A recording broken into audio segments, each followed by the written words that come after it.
하나님 말씀 함께 보겠습니다. 누가복음 19장 3절 4절입니다.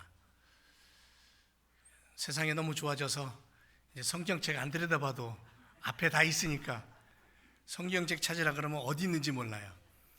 누가복음을 저 창세기 뒤에서 찾고 그러면 안 되겠죠? 누가복음 19장 3절 4절 함께 읽습니다. 시작.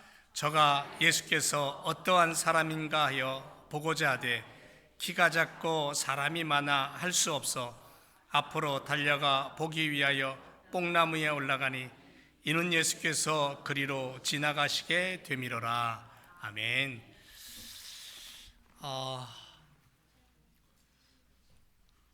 미국에 오래 살아도요, 한국 사람인 걸 어쩔 수 없습니다. 미국에 오래 살아도 중국 사람 또는 영국 사람, 세계 어느 나라 사람이든 자기가 태어난 고향 잊을 수 없겠죠. 한국은 명절이 시작됐습니다. 추석. 오늘 한복 입고 오신 분들 너무 예뻐서 제가 사진을 다 찍어드렸는데 추석하면 뭘 먹죠? 송편. 옛날에는 가족끼리 모여갖고 그냥 전부 할아버지 할머님서부터 송편 빚고 했었는데 요즘은 좀 그냥 마켓에 가서 사면 되잖아요. 세상에 어디서 살든 지구촌 어디 구석에서 내가 태어났든 내 몸에 익은 부분들을 평생 잊지 못하고 살아가는 게 우리들의 모습인 것 같습니다. 오늘 우리도 예배 마치고 친구 시간에 송편 먹을 텐데요. 한번 옆에 분하고 다시 한번 인사할까요? 해피 추석. 해피 추석.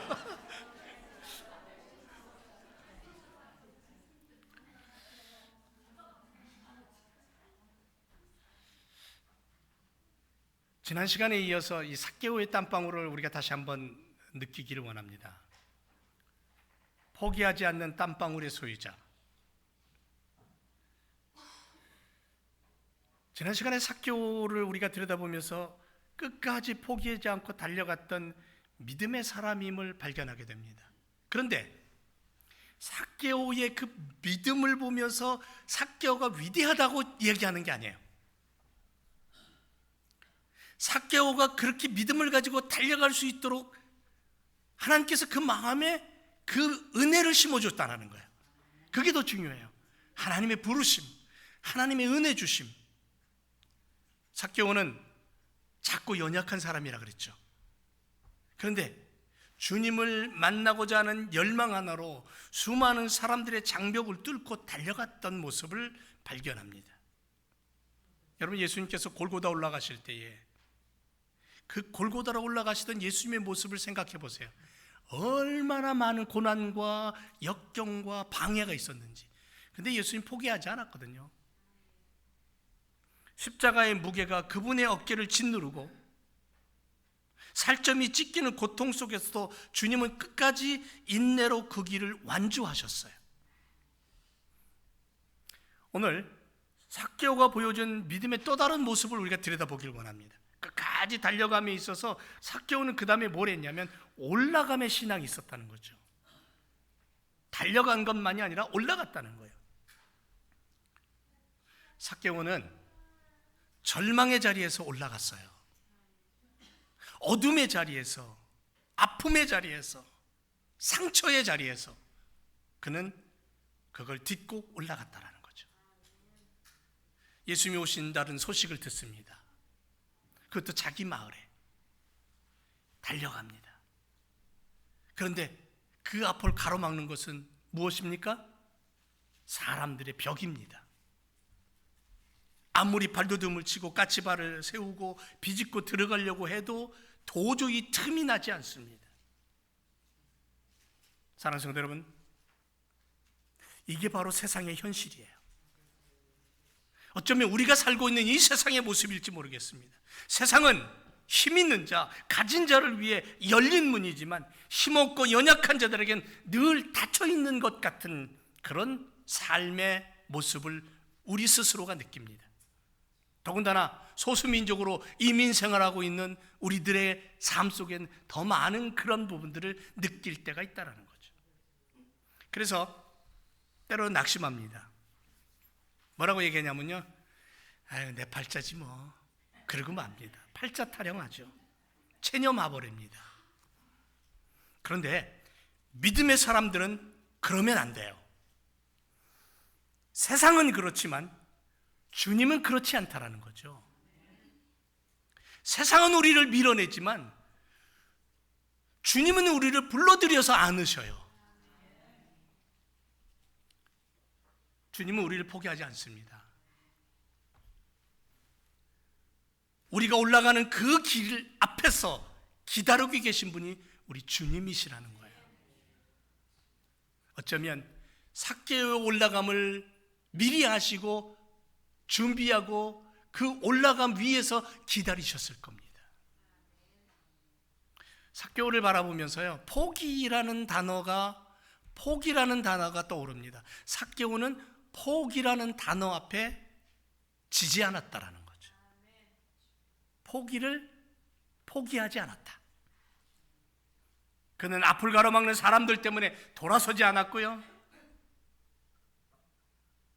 자기를 외면하는 사람들을 향하여서 분노하고 주저앉지 않았다. 그때 그의 눈에 한 가지 기회가 포착됩니다. 그게 뭐냐면, 저기 뽕나무 하나가 있구나. 늘 지나다니던 길이에요. 여전히 그 뽕나무는 거기 서 있었어요. 그런데 그 순간 삭개오의 눈에 들어온 그 뽕나무, 그는 그 나무로 달려가 기어 오르기 시작합니다. 여러분, 삭개오는 왜 나무를 기어 올라갈까요? 키가 작아서 올라갑니까? 맞습니다. 키가 작아서 올라가요. 또 다른 이유가 있지 않을까요? 삭개오는요, 세리장이었습니다. 로마에 세금을 바치며 동족을 착취하던 사람이었어요. 백성들에게는 손가락질을 받던 사람. 근데 그가 나무 위로 기어 올라갑니다. 한번 생각해 보세요. 세리장, 부자, 많은 사람들 앞에서 나무를 오르는 모습, 체면, 자존심 내려놓고 하는 행동. 아마 뒤에서 바라보던 사람들이, 저 사람 왜 저래? 오늘 아침 잘못 먹었나? 돌았나 봐. 별소리를 다 하겠죠. 웃고 손가락질 할 겁니다. 그런데 왜 이렇게까지 그는 행동합니까? 오직 한 가지. 뭐예요? 주님 얼굴 보고 싶어서. 단순합니다. 강력한 삭개오를 움직였던 믿음 하나가 뭐냐면, 뽕나무로 올라가게 했던 그 행동의 근본적인 이유는 뭐냐면, 예수님 얼굴 보고 싶은 거예요.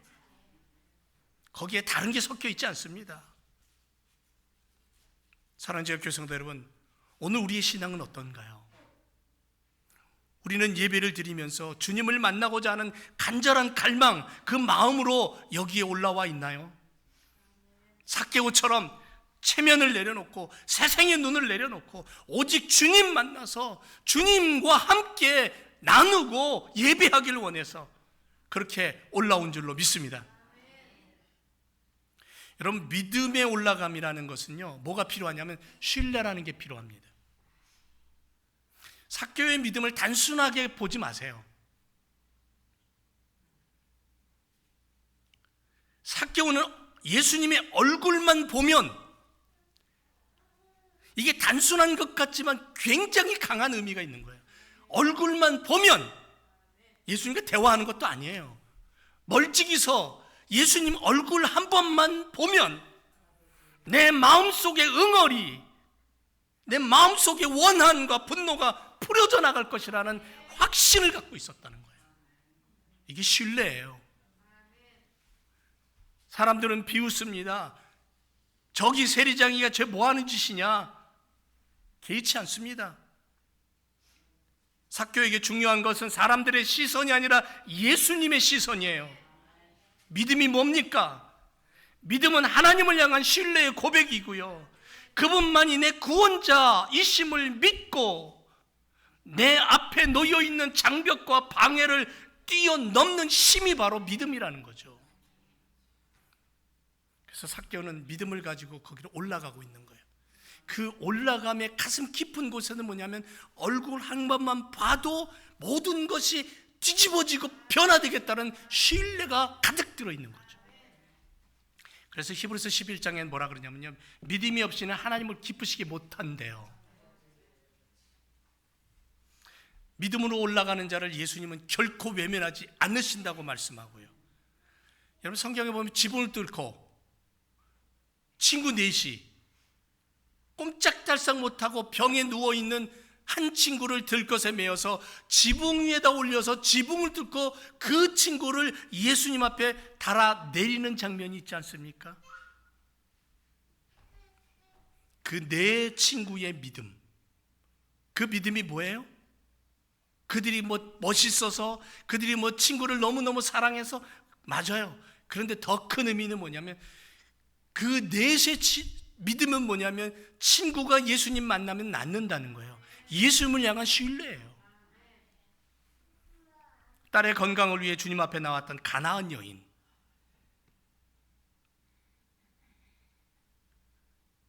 자녀의 떡을 개들에게 주지 않는다고 예수님이 말씀했을 때 개 취급한 거예요.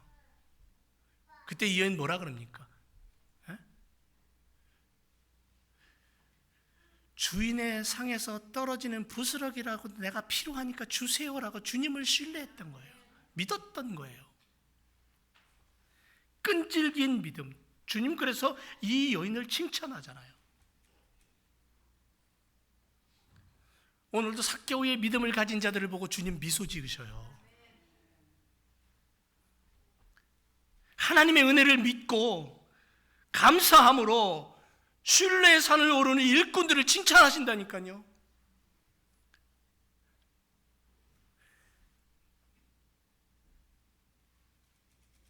삭개오가 나무로 올라갔을 때의 그 믿음은 신뢰뿐이 아니라 그에게는 비전이 있었어요. 삭개오가 뽕나무로 오를 때 그의 마음에는 단순한 호기심이 아니라 비전이라는 어마어마한 게 들어있었어요. 저 나무까지 오르면 분명히 예수님이 보일 거야 라는 소망, 저 나무 위에 올라가면 그 가지에 내가 매달리면 내 눈으로 예수님을 볼 수 있을 거야 라는 꿈이 있었다는 거죠.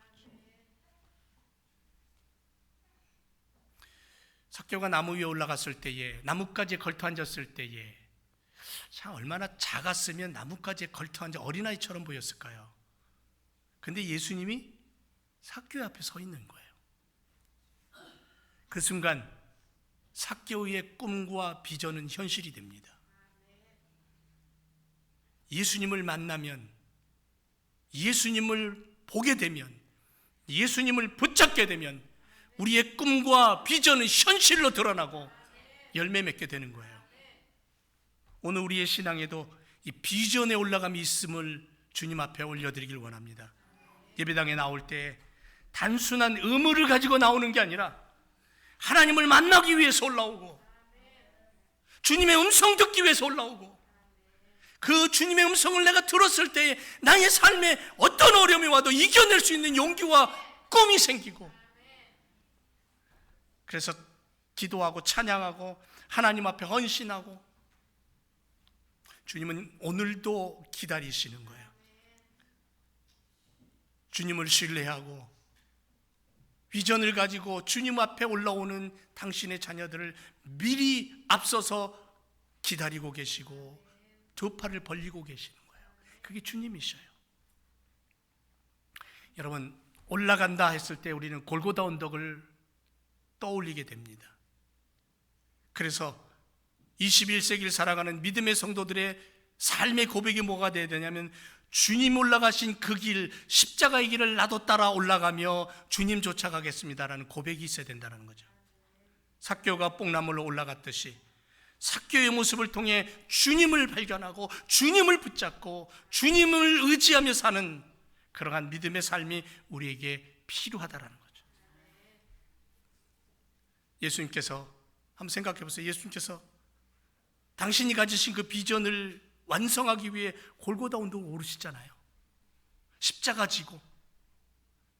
여러분 성지순례 가보면 예수님이 올라가셨던 그 골고다 언덕은요, 어린아이도, 수호 같은 아이도 맘만 먹으면 툭 하고 뛰어 올라갈 수 있는 작은 언덕이에요. 그렇게 길지도 않아요. 그런데 예수님은 7번이나 쓰러져요. 온몸이 피투성이 돼요. 그런데 예수님은 어떻게 합니까? 끝까지 올라가요. 그 언덕은 단순한 형벌의 길이 아니라 비전의 길이었기 때문에, 꿈의 길이었기 때문에, 그 길 끝에는 인류의 구원, 하나님의 사랑이 완성되는 영광의 자리가 기다리고 있었기 때문에 주님은 포기하지 않으셨어요. 죽음을 이기고 무덤을 열고 부활의 영광을 우리에게 선물하셨잖아요. 이제 그분은 하나님의 보좌 우편에서 우리를 위해 중보하고 다시 우리를 데리러 마 약속하신 재림의 주님으로 지금 준비하고 계시잖아요. 사랑하는 성도 여러분, 우리도 그 길을 따라가야 돼요. 그 길을 주님과 함께 따라가야 돼요. 여러분, 우리의 뽕나무가 어디 있습니까? 내가 올라가야 될 뽕나무가 어디 있습니까? 우리에게 허락하신, 나에게 허락하신 나의 십자가 지고, 내게 허락하신 꿈과 비전을 짊어지고, 하나님 내가 허락하신 교회를 내 등에 짊어지고 주님과 함께 그 산을 오를 때에, 그 뽕나무를 오를 때에, 나의 뽕나무를 오를 때에 하나님은 그 끝에서 하나님의 영광과 존귀와 꿈의 현실을 열매로 거두는 그러한 승리의 맛을 누리게 해 주실 줄 믿습니다. 그래서 삭개오를 바라보면서 아까도 말씀드렸듯이 포기하지 말라는 단어가 다가와야 되는 거예요. 포기하지 말아라. 여러분, 이런 얘기가 있습니다. 영국의 위대한 정치가였던 윈스턴 처칠이라는 분이 있죠. 그가 말년에 어느 한 대학에서 그 졸업식 연설을 이제 하게 되었습니다. 나이가 많이 늙어서 걸음도 제대로 못 걸어요. 그가 졸업생들이 쫙 앉아있는 그 단상에 올라와서 딱 12마디를 하고 내려갔대요. 유명하잖아요. 그게 뭐냐면요, Never give up. Never give up. 절대로 포기하지 마. 포기하지 마. 절대 포기하지 마. 이 짧은 말이 전 세계 수많은 젊은이들의 마음을 흔들어 놓고 감동을 줬어요. 사진 좀 한번 넘겨주실래요? 저기 이쪽에 작은 남자가 누군지 아세요? 닉 부이치치예요. 태어날 때 팔, 다리 다 없이 태어났어요. 그런데 저 멋지고 아름다운 여인 앞에 뭐 하는 거예요 지금? 청혼하는 거예요. 저 여인과 결혼했어요. 애도 낳았어요. 여러분, 내가 뭐가 부족하다고 왜 포기하고 살아갑니까? 다음 사진 보세요. 뭘 굴리고 있는 겁니까? 개미가. 그 다음 사진. 놀랍지 않아요? 쟤네도 저러고 사는데. 그 다음 사진. 이게 뭡니까? 개구리가 지금 어떻게 돼 있어요? 지금 완전히 다 먹힌 상태예요. 근데 어떻게 하고 있어요? 개구리는 목을 조르고 있잖아요. 마지막 내가 숨을 먹는다 할지라도 내가 포기 안 할 거야. Never give up. 믿음의 사람들, 골고다 올라가신 주님, 그 십자가 위에서도 포기하지 않으셨어요. 밑에서 저주하고 고함을 치고 웃고 떠드는 그들을 향해서 예수님 십자가에서 뭐라 그랬어요? 아버지, 저들의 죄를 용서해 달라고. 한 낙제생이 있었습니다. 학교에서 늘 꼴찌였어요. 미술시험 퇴짜 맞은 소년이에요. 근데 이 소년이 포기하지 않아요. 그림 그리는 거, 만화 그리는 걸 너무너무 좋아해요. 피너츠라는 그러한 주인공을 만들어낸 찰스 슈츠라는 사람. 늘 실패와 좌절과 절망이 자기 앞에 있었지만 그는 뭐라 그러냐면요, 실패는 끝이 아니라 새로운 아이디어의 시작이다. 그렇게 말을 합니다. 우리 올라가야 됩니다. 비전의 사람이 되어야 됩니다. 작다고요? 작다고 포기합니까? 없다고 포기합니까? 부족하다고 그냥 스쳐 지나갈 겁니까? 엘리야는 절망 속에서도 도전해서요, 하나님, 나 혼자만 남았어요. 하나님, 이 시대가 암울하고 정치와 경제와 모든 것이 종교까지 다 타락한 시대에 하나님, 나 혼자 남았어요. 어떻게 해요? 하나님 앞에 통곡을 했더니 하나님 뭐라고 하시냐면, 아니야, 너 혼자만이 아니야. 나를 바라보고 기도하고 나의 말씀을 붙잡고 있는 믿음의 사람 7,000명을 내가 지금 남겨놨어. 이렇게 말씀해요. 여러분, 우리가 절망의 시대를 삽니까? 암울한 시대를 살아갑니까? 믿음이 보이지 않고 젊은이들이 교회를 떠난다고 생각합니까? 여러분, 이 미국 교회도요, 미국의 현실의 젊은이들이 한쪽 구석에서는 새로운 부흥을 일으키고 있어요. 기도의 부흥을 일으키고 있어요. 올라가야 됩니다. 꿈을 가지고 비전을 가지고 교회를 세우고 내가 산을 향하여 눈을 들리라. 나의 도움이 어디서 오냐? 하나님을 바라보며, 하나님, 내가 포기하지 않고 달려가고 올라가고 하나님의 나라를 세우길 원합니다. 하나님의 교회를 세우길 원합니다. 내 일터를 복되게 만들길 원합니다. 우리에게 힘을 주옵소서. 그 힘으로 하나님의 나라를 세우는 믿음의 삶을 살아가야 될 줄로 믿습니다. 멈추지 마세요. 뒤로 물러나지 말고 포기하지 말고 믿음으로 나아갈 때 주님이 우리의 손을 붙잡고 함께 달려가고 함께 올라올 줄 믿습니다. 삭개오의 땀방울은 단순한 노력이 아니라, 단순한 그런 다름질이의 땀방울이 아니라 비전을 향한 믿음의 눈물이었어요. 그래서 사람은 비전을 품은 만큼 살고 기도하는 만큼 이룬다고 그래요. 사랑하는 제일교회 성도 여러분, 십자가의 길, 비전의 길, 믿음의 길 끝까지 달리고 끝까지 올라가서 주님 만났을 때에 잘했어, 수고했어, 어서와, 주님 품 안에 안겨서 기쁨 누리고 영생 누리는 믿음의 걸음, 믿음의 삶 되시기를 주님의 이름으로 축원을 드립니다. 기도하겠습니다.